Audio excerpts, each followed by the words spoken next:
আসসালামু আলাইকুম। ২০১৮ সালে জাতীয় নির্বাচনে নৌকামাত্রায় ভোট না দেওয়ার কারণে আপনারা দেখেছেন যে ৪ সন্তানের জননীকে গণধর্ষণ করেছিল এবং সেখানে আমরা একটা বিষয় লক্ষ্য করেছি। এই আলোচিত ঘটনায় ১৬ জনকে আসামি করা হয় এবং ১৫ জন এরা গ্রেপ্তার হন এবং তাদেরকে আওয়ামী লীগের আমলেই গ্রেপ্তার করে বিভিন্ন আইনি যত প্রক্রিয়া আছে এবং সর্বশেষ আওয়ামী লীগের আমলেই ১৬ জনের মধ্যে ১০ জনকে ফাঁসির রায় এবং ৬ জনকে যাবজ্জীবন কারাদণ্ড দেওয়া হয়।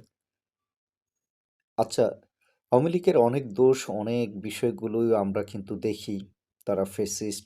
কিন্তু অন্তত আওয়ামী লীগের আমলে কিন্তু সেই সুবর্ণচরের ঘটনায় ১০ জনকে ফাঁসি দিয়েছিল এবং ৬ জনকে যাবজ্জীবন দিয়েছিল। তো এখন আসুন যে এই ত্রয়োদশ জাতীয় নির্বাচনে হাতিয়াতে, একই জেলা তথা নোয়াখালীর হাতিয়াতে আর এক জননীকে, নারীকে তারা শাপলা কলি মার্কায় ভোট দেওয়ার কারণে তাকে ধর্ষণ করা হয় এবং উনি এই বিষয়টি লোকলজ্জা এবং ভয় হুমকির কারণে, নানা কারণে তিনি কিন্তু এই বিষয়গুলো থানায় যেতে চাননি। পরবর্তীতে হাসপাতালে চিকিৎসা করতে গিয়ে সাংবাদিকদের নানা প্রশ্নে তিনি এই তথ্যগুলো বলেন এবং ডাক্তার তাকে ইমার্জেন্সি এসে পরবর্তীতে গাইনি বিভাগে ভর্তি করেন। ডাক্তার বলছেন যে গাইনি পরীক্ষার পরে, বিভিন্ন টেস্টের পরে জানা যাবে, আলামত আহ, পাওয়া যাবে যে আসলে ধর্ষণের শিকার হয়েছে কি হয়নি। তো এখন বিষয় হলো যে আমাদেরকে অপেক্ষা করতে হবে এই অভিযোগের মানে আলামত পাওয়া যায় কিনা। যেহেতু নারী হাসপাতালে ভর্তি, তিনি বলেছেন।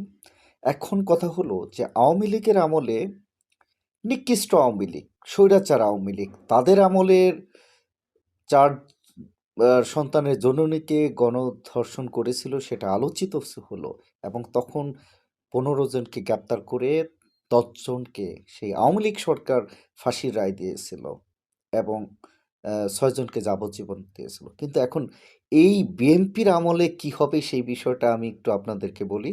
ছাত্রদলের কেন্দ্রীয় নেতা থেকে শুরু করে যুবদল, বিএনপির বিভিন্ন গ্রুপ, যে কোনো একটা ঘটনা ঘটতেছে, অন্যায় করতেছে তাদের নেতাকর্মীরা সারা দেশে, তারা এটার এগেনস্টে একটা ন্যারেটিভ দিচ্ছে যে না ওটা বানোয়াট, ওটা ভুয়া, ওটা সাজানো।